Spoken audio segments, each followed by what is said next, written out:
on this computer. All right, recording.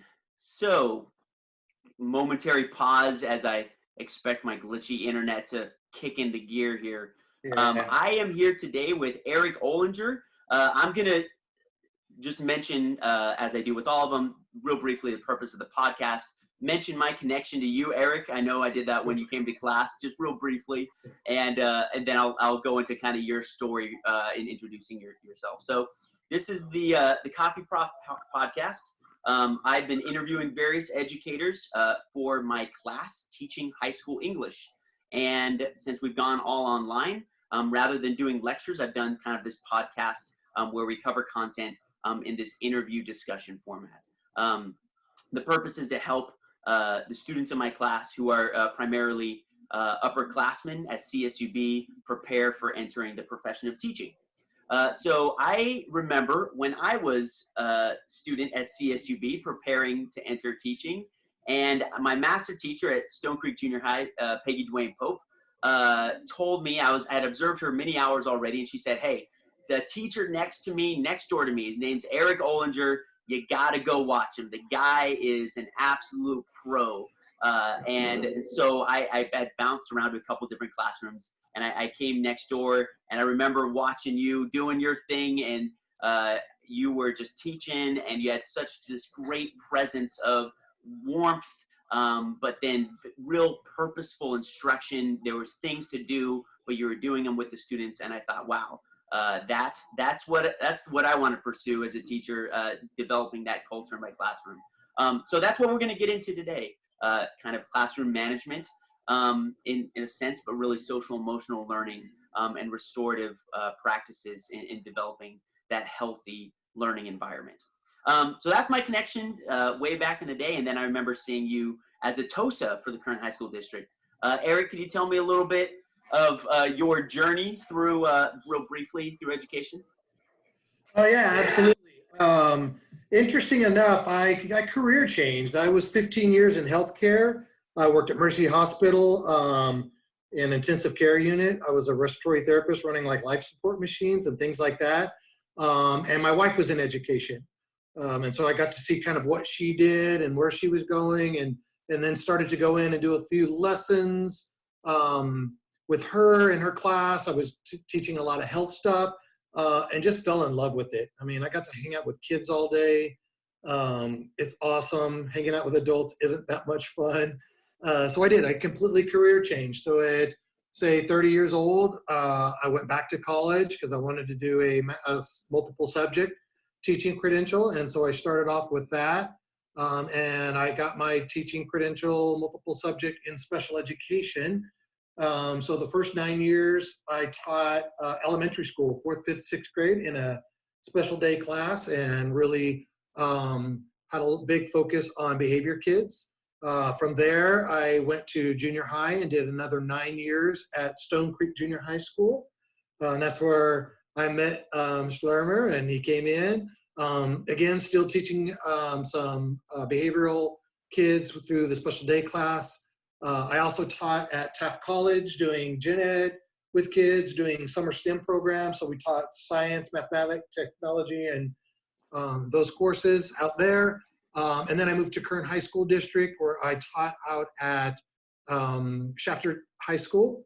And soon after that, for the last 3 years, I've been a teacher on special assignment for Kern High School District, especially in the area of social emotional learning, restorative practices, Get Curious, Not Furious, which is classroom management, and all things pertaining to that. So we currently, I help with administration. So I'm working with the administration on creating solid tier 1, tier 2 systems within school sites.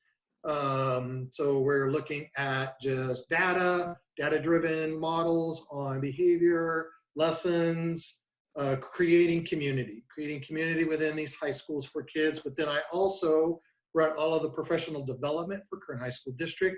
So all Kern High School District teachers will go through our professional development, and we go through SEL strategies, best practices, restorative practice, Then from that, if they still need additional support, we're able to go out into the classrooms and model lessons and show them how to implement these practices in their everyday teaching strategies. So from a day-to-day basis, I'm pretty much doing all different kinds of stuff from any kind of classroom you can imagine.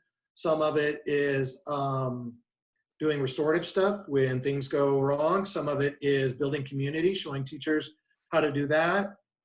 Some of it is working with admin teams, creating systems at school sites that kind of ensure that all kids are able to have safe environments that Yeah. able to learn in. Yeah, that's awesome. So I can't resist, we were talking before, hey, here's our plan for it, and then you hear stuff and you got to go with it. Yeah. I have several students who are kind of in that phase where they've done something else and they're doing kind of a career change, shifting the direction of their careers a bit. What did you enjoy about that, and then what did you find challenging about that? There were a couple things. One, I really enjoyed the career change. Absolute best decision I ever made in my life to go into education and teach kids. Again, my wife is an educator, so one, I mean, the schedule's great. You know, we mesh completely. We're able to work together. Man, you just get to help kids.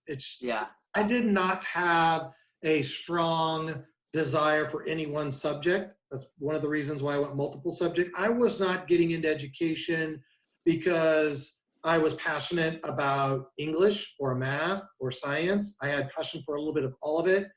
I had passion for kids. I was a father at that time, and I loved hanging out with my own children. And I'm like, man, I can go hang out with kids. And so that's where what really led me, and I think is helped me quite a bit in this field, because that's what you do. You are signing up for a job that works with kids. Yeah. In high school, they may be kids with beards and tattoos, and they look like adults, but they're still kids. Yeah. And so that really helps a lot if you can keep that focus. But one of the more difficult parts was I was a dad first, and I kind of lived, my upbringing was, you know, mom and dad. Mom helped with homework. Dad was the coach of my team. It was like that for me and everybody that I grew up with. And I lived kind of on the outskirts of town. And so that's all I ever knew and saw. And so then when I did go into education, I was really hit with the reality that all of these kids didn't have that upbringing, and they didn't have that support system, and they didn't have that life that I had. And I was a little bit shocked of some of the stuff, even when I was in elementary school at 4th grade, the things that some of these kids had already been through. And I was just like, oh my goodness, like, how do you even show up to school? Yeah. So, that was a tough part too. I thought, Yeah. lesson, put it together, it looks great. Then these kids walk in and you try to present that, and they're all coming from a different playing field. And how do I adjust my teaching and my lessons to make sure that everybody's learning, not just the supposedly target audience that I had built it for? Yeah, we started out this course. That's such a good point. We started out this course with a great poem by John Steinbeck, and a couple quotes where he, as a writer, not a teacher, but he has a quote talking about teaching being one of the greatest of the arts, but the medium of the teacher is the human mind and spirit. And teaching is relational. And I think when we looked at the beginning of the class, like understanding the learner, that's really where it starts, right? It's the subject stuff is important, absolutely, and being passionate about your subject is an important why. And for me, that's a lot more kind of where I'm from. I'm so passionate about my subject, my content, but I'm passionate about it in a way like I want my students to be empowered with the benefits of being a skilled writer and being a skilled reader and understanding the world around them through those reading and writing skills and understanding themselves. So knowing your why, we're going to mention that in a second. But yeah, I think that's so important as an educator.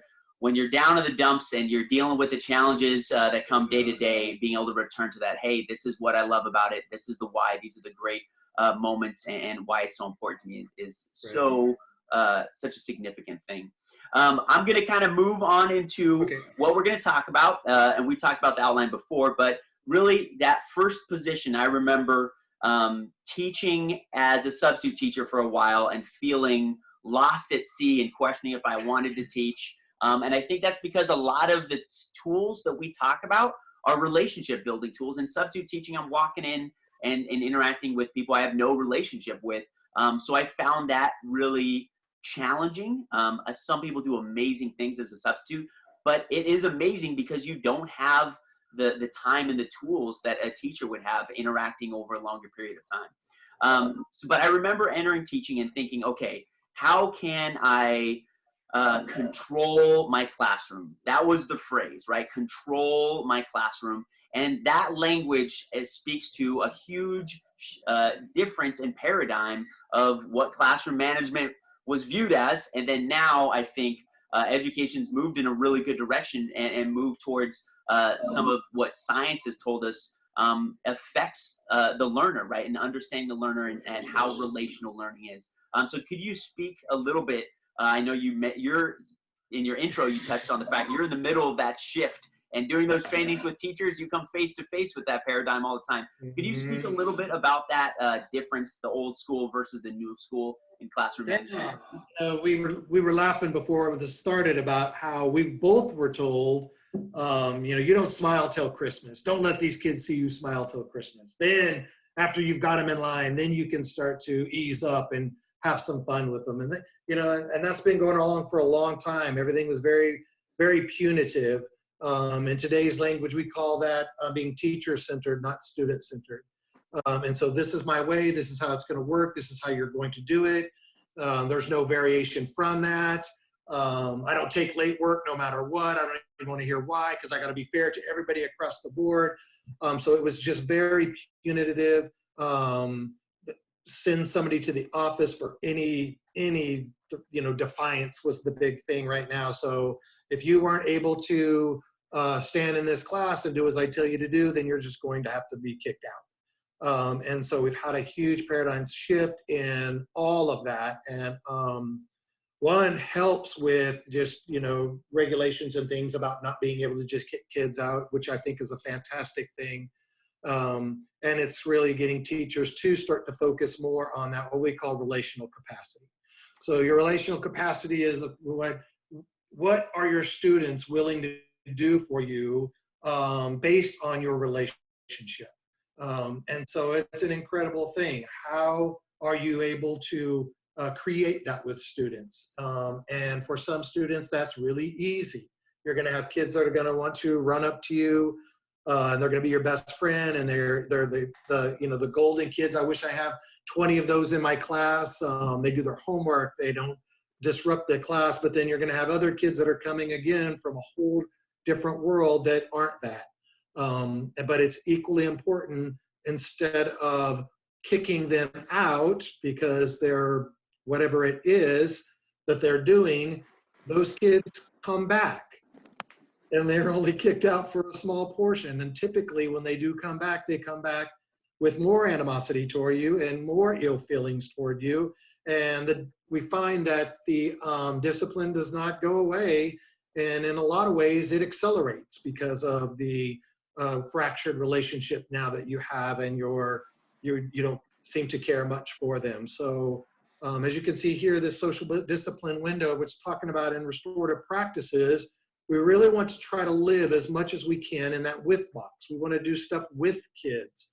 So if you look there on the control setting, we have very high control, but it's coupled with very high support. And so it's impossible to live in that box 24/7, but we want to live in that box as much as we can. There are going to be times when you do need to go to the 2 box, when you need to be punitive, when things are going south and you've got to get things slightly corrected or be permissive or negligent. But those are very, very small percentages of your day, depending on the kid and the time. So yeah, you want to live with them in that with box, really creating, it's not you against me, because some classrooms feel that way. It's you and me, the teacher and the student, against the curriculum or against the behavior, that I'm going to be working with you through this. I'm going to help you through this, whether it be academic or behaviorally. It's still a skill set. Even when kids are making poor choices or doing things that are not wanting to, they lack a skill. So instead of punishing them for not having the skill, we need to start to provide them with that skill. Exactly. So, sorry to interrupt, Eric. I just want to kind of shine the light on a couple really great points you made. You mentioned the paradigm is so much as us versus them, right? The control of two. And then when that does not go well, which I found the hard way, that stance is not a great stance to be in. Then teachers can fall the other direction into being really neglectful or permissive of, you know what, whatever. So it's so important. I had an educator, I think it was Kelly Gallagher, mentioned kind of indirectly taking the position of alliance instead of opposition, right? We're going to position ourselves as their ally, even though being an ally with them means showing them tough loves at times, right? And being honest with them, and having them do challenging things and wrestle with challenging behaviors in a productive way. But yeah, coming alongside the width of alliance rather than kind of that opposition or two of control. Such an important point. And it's really important to remember too that we're not. Yeah, perfect. Yeah, and we're not by any means ever saying there should not be consequences to any behavior. There absolutely should be. So many people get it in their head, oh, this is just like we can't bust the kids anymore. No, you certainly can. There definitely needs to be that consequence to it. But when you're seeing somebody do something on a repeated basis, again, that's a skill set that they're lacking. So yes, we're going to give you a consequence if you curse out your teacher, but we also need to start building in those skills or giving you some strategies or giving you some things that you can put into your life that helps you manage that. It helps you come with that. When you look at that, the SEL wheel, it really breaks that down on where kids can break down. So. Yeah, I mentioned alliance, but yeah, it is. That was the other thing you mentioned. People hear classroom management and they think control, right? And it's really not. I mean, it's management in some forms, but it's instructional management, right? It's an alliance of instruction. And so for me, that was huge when I thought it shifted from controlling their behavior to teaching them how to be successful in an emotional way, right? Teaching them how to regulate, self-regulate, teaching them how to be open, starting with self-awareness, right? That social emotional wheel that titles, I think, social awareness, self-management, decision-making, and there's another element or two. But that's so important that if it's just the consequence without this instructional element, that's not going to do them long-term good or short-term good, because they're not viewing it the right way, and you're not viewing it the right way as the educator. Absolutely. So I'm going to kind of shift now to the other thing we were going to talk about, which is we kind of have been hitting it already with the philosophical position, but the mindset. Two articles that I had my students read and concepts they looked into that have been transformative mindset concepts for me, is the idea of being a warm demander, where people think, yeah, you can't smile till Christmas. You got to set some ground rules, right? We got to set the standard of strictness. Or they think it's the opposite, right? Where you got to just be only warm and only be this entertaining, easy to get along with popular teacher, right? I always tell students, my goal is not to be the most popular teacher, it's to be the best teacher. And when those two coincide, then I'm okay with it. And so, yeah, not worrying about how much the kid likes you only, or not worrying about just controlling, but having that warm demander stance. And then another one you mentioned in your intro a bit is assuming the best with the kid, right? Assuming, right, the kid there's behaviors and experiences and issues that the kid is dealing with that you might not know, right? And deep down, students, they want to learn, they want to grow, right? The human being wants to be successful, and not always kind of assuming the worst, but it's always assume the best, even when it's tough to do. So the warm demander and assuming the best. Can you talk a little bit about those ideas and kind of how you've experienced them?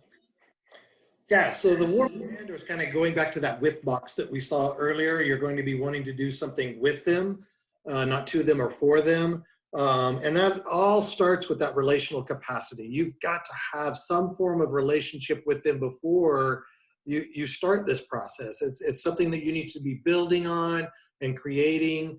And it's equally important. I think a lot of teachers sometimes forget that, yes, I do as an educator need to have a connection with you as a student, but it's also equally as important to get the students to have connections with each other.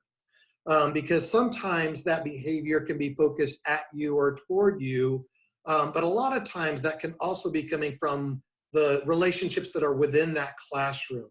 So I might be great with Mr. Larimer, but there might be somebody in my class who's been bullying me or saying mean things to me, or that I don't know at all. And so some students, especially when they're younger, when you're really struggling with peer pressure, freshmen and sophomores in particular, they are way more apt to show off or even not participate at all simply because of the relationship within those classrooms. So that's equally as important, is to create those, building that community so that your entire classroom is a safe place to learn, that kids want to be there. And you do that by getting those kids to build community with one another. Then when your classroom is safe and you're a safe person, they know who you are, they know you care about them, you know, you've had conversations with them, and they don't have to be long and they don't have to be in depth, but just meeting kids outside any kind of conversation you can even have outside an academic setting is huge. Is it only teaching and only about this, or have we had a couple of conversations just about connections that we might have? That way I start to have that relational capacity with you. I start to like you. We do have something in common, whether it's sports or music or something. You really want to try to get to that 5-to-1 positive to negative on the correction, the interactions. So Yeah. more positive interactions than you do have negative interactions. That starts to build. Eric, could I jump in real quick? That's such a great Absolutely. point. It's this podcast is going so well. Like I feel like we're totally just mind melding here and hitting all the things we want to talk about. Another article, I think it's actually possibly, I think it's in the Assuming the Best article or in the one of those articles, and it's a strategy I ran across recently, referenced from an educator that I'm actually going to have on my podcast later, named Dave Stewart Jr. But he talked about a strategy called the 2x10. So I remember one of the challenges in learning this stuff is you go, yes, that's all fine and dandy. Warm demander. I love that. What does that look like? How do I be that warm demander? And is exactly what you mentioned 1 second ago, with actively and intentionally pursuing positive interactions. And I would add with specific students especially. Because I think there's some students, right, they're going to be in the front row. They're going to walk in every day and want to talk about basketball and how's your day going. And you just, you click with that kid. And then there's the kid right off to the corner that wants nothing to do with you. And you got to get up in their business in a positive way. And so the 2x10 talks about saying, hey, for 10 days, I'm going to go and for 2 minutes, talk to that kid and build in a positive way outside of, hey, this is what we're working on. Like, hey, and hey, what do you love? What are you interested in? Even if those awkwards are those conversations are awkward, really pushing into the kid and saying, hey, I want to talk to you as a person. I care about you as a person, right? Because you can tell them that at the beginning of the year, but if you don't act in a way that says, hey, I want to learn about you, I want to learn about you specifically and talk to you about you, then you're not going to have that relational capacity you talked about. So that 2x10 strategy, really great concrete relationship building strategy. And having, Go ahead. And then whatever you're going to say next, this is, I think, the best place for this story. During our in-service, you had a great presentation, and you shared a story that kind of captures the benefit of being a warm demander and assuming the best, right? Being a warm demander and assuming the best, where In your story, you talk about it, you're lowering your expectation for what you think that student should be doing in your class, but at the same time, you're taking a moment to realize that assume the best, right? There might be a reason behind the behavior other than they hate you, right? The kids that say they hate you, they don't really hate you, right? Yeah. There's lots of other stuff going on. So could you share that story a little bit in kind of wrapping up this part of our conversation? Yeah, absolutely. So we'll just really quickly, just for the students, having systems in place that ensure that you are doing these things. Like you'll have systems for entering class, turning in your work, everything, but also have systems into connecting with those kids. So like he said, the 2 to 10, making sure we're covering all students. Because like Mr. Larimer said, you're gonna have students that are gonna be easy to connect with. They're gonna come up to you, they're gonna be effortless. You're gonna have the ones that demand your attention because of their being squirrely or messing around that you're always going to have to correct. But you're also going to have this middle ground of kids that are super quiet, just sitting there. And it's important to make sure that we're touching base on everybody. And so what I did, I would take my roster and I would just take the first 5 kids on the roster or first 10. Purposefully for the next 2 weeks with those 10 kids, I would do the 2 to 10. I'm making sure I'm checking in. I'm making sure. And for those rough kids, it's not going to go that great right out of the gate. They're not going to want to talk to you. They've come from a place where there is very little trust, and it's going to take a long while. They may have had really teachers that they didn't care for in the past, and you're a teacher. You're going to have to chip away at those. So don't be frustrated if it doesn't take a while, but it will, if you're consistent, start to work, and you'll start to get in with those kids. And then just the next couple of weeks, go to those next 10 and going all the way down. I was going into a classroom, first time in the class, didn't know the students at all. They had no idea who I was. And typically, you know, you can start building those relationships right out of the gate. So one of the most powerful tools that I've ever used is meeting students at the door. And so that's what I was doing. I was standing outside the door.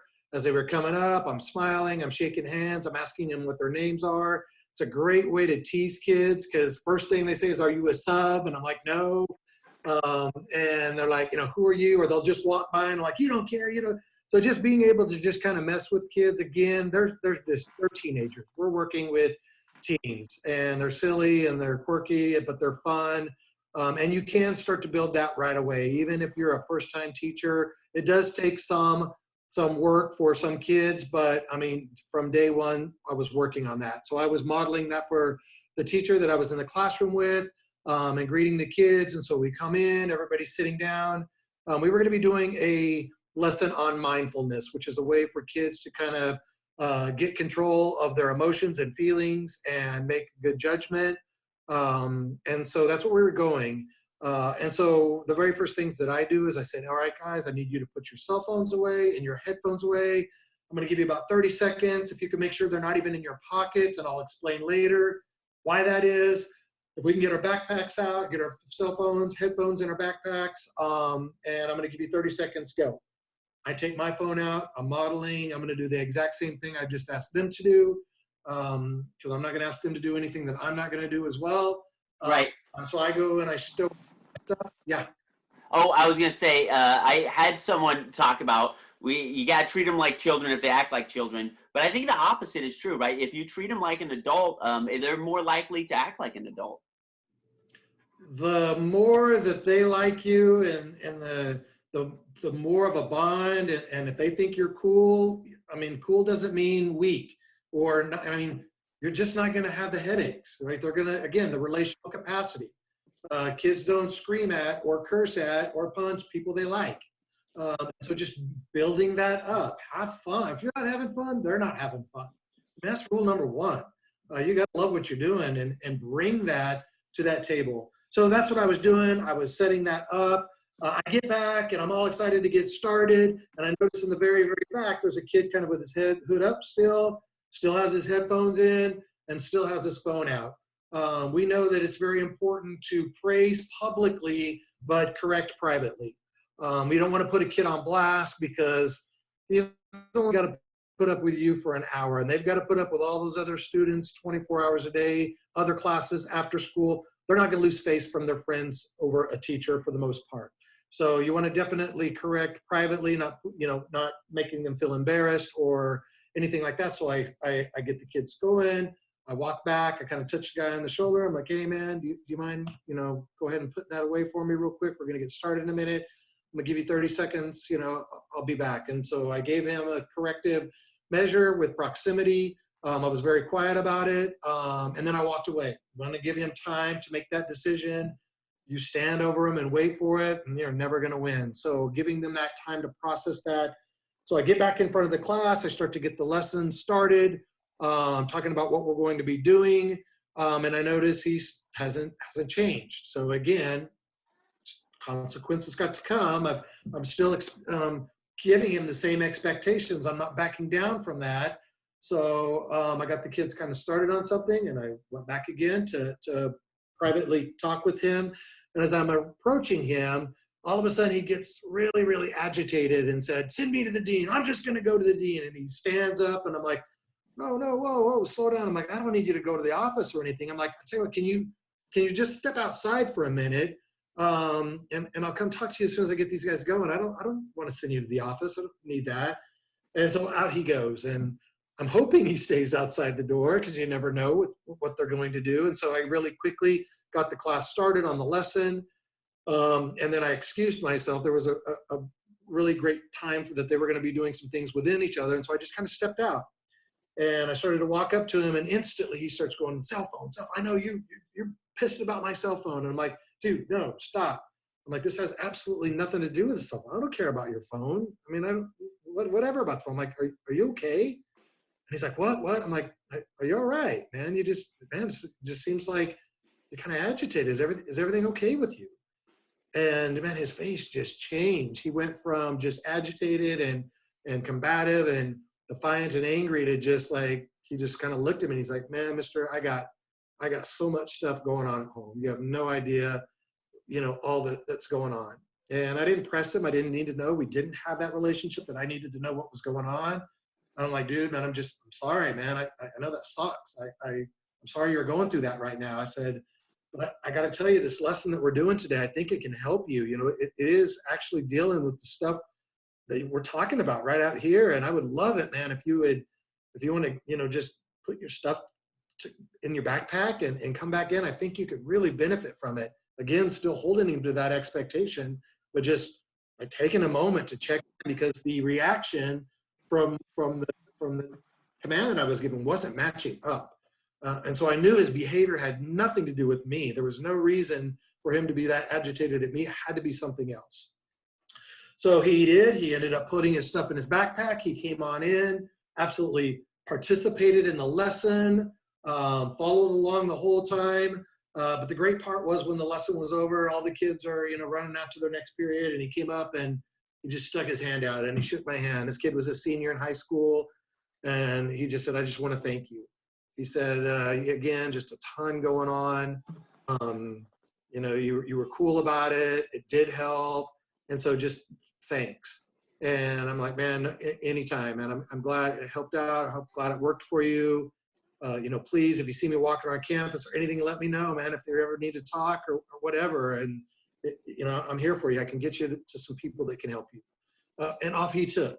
And so I did check back in a week or so later and just kind of saw him in the back, and I wasn't in the room. I just like to pop in. I just kind of looked at him, gave him a thumbs up, and he gave me a thumbs up. But I know if I was to ever go back into that classroom, because of that moment that we had, again, in the old ways, if I was punitive, I could have just said, get your butt to the office. You're being defiant. You're being a jerk. You're not listening to what I have to say. Get out of here, which would have completely imploded that relationship. Now, going back into that setting the next time, I know I would never have had near as many problems with him. He knows where I am, even from the one day that I got to spend with him and be honest and real with him. It just kind of set that tone to let me help that kid later, because he had definitely had some stuff going on that he needed help with. Yeah, and even right with a reactive moment like that, right, where you're reacting to problematic behavior, it's still an instructional moment for them to learn about what's next. Absolutely. Yeah, and controlling that behavior, moving on.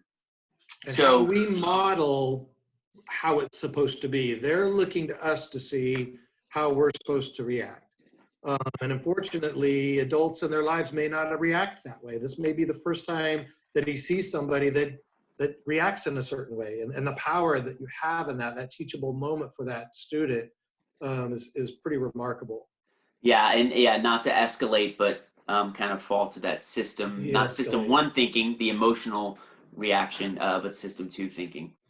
All And right. just don't take the behavior personal. It has nothing to do with you for 90% of it. Now, if you don't have that relational capacity and you're a jerk to the kids, they will tell you to F off in a very explicit ways. And that is directed exactly to you. But if you can be legitimately making those connections, that just doesn't happen. Yeah, absolutely. Hey, so being proactive in how you do things. Let's move on to I think one of the most important things. I used to go day one of school. Let me see, my computer's lagging a little bit. So day one of school. Come on. Reading the syllabus at them and saying, "Hey, here's what we're doing. Here's the list of rules. Here's what I expect of you." And just think like it's a knowledge thing, and that's what they're going to be successful if they know the rules and know how important this is. And it's really learning's relational, right? So building learning community is so important. Could you speak? We were talking a little bit beginning. Could you speak a little bit? I'll let you talk since if video's lagging. Talk about the building different kind of why it's so important to build that learning community and some of the ways that you can do that with restorative circles, with community building activities, with building that relationship. Right. So a lot of teachers do a pretty good job with themselves building that relational capacity with the students. Emphasize the importance of getting those students to build it with each other as well, of having that safe environment, getting them to know one another. You're going to have a family. You're going to have them for most classes an entire year. They're going to sit together and have to work together and have to, do peer tutoring and peer projects together. And that's very difficult to do when we don't know one another. And when I'm young and I'm a teenager, some students really struggle with building those relationships on their own. And so it's us giving them opportunities and putting in opportunities in place for them to facilitate that, to make sure that those things are happening. And there's lots of ways that you can do that. And one of the ways is through circles, through, I kind of don't like the term restorative practice because restorative practice has that word restore in it. And a lot of that restoration to me sounds like something's gone wrong and now I got to fix it. Where in restorative practice, 80% of restorative practice is proactive, not reactive. We want to be able to build these communities and build these relationships so that we don't have to react later. The more we connect, the less we correct. The more these kids know each other and feel safe in there, the less problems we're going to have in the long run. So I used to do the exact same thing. We would start off with, today, here's our class rules from day one, and this is how you're going to do all this.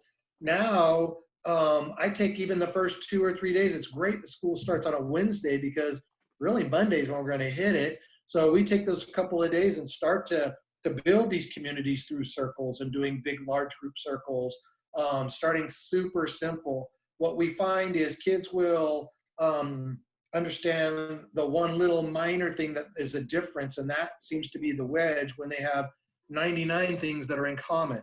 So how do I start to get them to see those things in common? And you do that through questioning, and you can have these circles.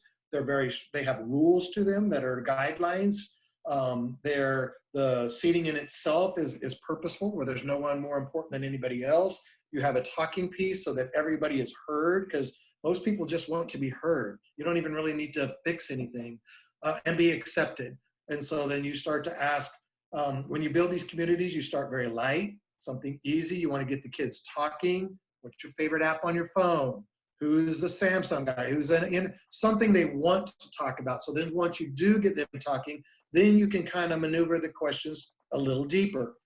And so you start to see what the commonalities that we have in store, and you can ask them questions. And then all of a sudden, hey man, who had something in common with you? And they start to make those connections. Then you can break them down into smaller circles. You can get a little bit more deep. There's lots of activities that you can do. I do something as simple as you give them a Post-it note and say, okay, I want you to find 3 things that you have in common with one another, and put them in groups of 2 or 3, sometimes 4. And it can't have to do anything with school. It can't have to be anything about being a student. It has to be about you. So now all of a sudden for 10, 15 minutes, this group of kids starts talking about things that they're into, things that they like, foods that they like. And again, it's building connection, building those communities. It is so important though for the teacher to be part of those communities. I've seen some settings where, oh yeah, they do circles, but the teacher observer. If you want to be a portion of that community, I've never asked a question that I didn't answer myself. I never put them in any of those positions. You and me being separate, it's us being together. So now that we can take that and tackle academics, behavior, expectations, when a sub does come in and go south, we can have good conversations, constructive conversations. And so just building those communities up. It also is very important. It cannot be a one and done. You can't do this for those first 2 days and then never touch that again. This has to be ongoing. Again, using group work, just having a check-in circle with people once, every couple of weeks, because it does need to ongo that community portion of it. And so that's really important. Hey, I am going to split up my conversation with Eric Olinger into 2 parts. So we just finished the first part of the conversation, and we're going to move on to the second part of the conversation in one moment. However, before we move on to the second part of the conversation, which is getting into some of the restorative practices that you would need when handling student misbehavior, when a student gets involved in some kind of interpersonal conflict or clashes with you, the instructor, or you've noticed a pattern of behavior. We're going to go into kind of some of the reactive measures and interventions you must take as an instructor, and the best way to do that through effective statements, restorative questioning approach, through informal behavior conferences, and how to be careful doing that. However, to wrap up this first part where we talk about how important it is to establish a position as a warm demander, to build that relational capacity, but then we were kind of finishing here with the importance of building community. And it is so important to build community. That is something I want to take a moment to emphasize. You have to build community with your students. So this is something I remember I used to, go up there day 1 and just read the syllabus at these kids, and I would introduce myself, or I would have them pair up with one other person and do a discussion thing, which is okay.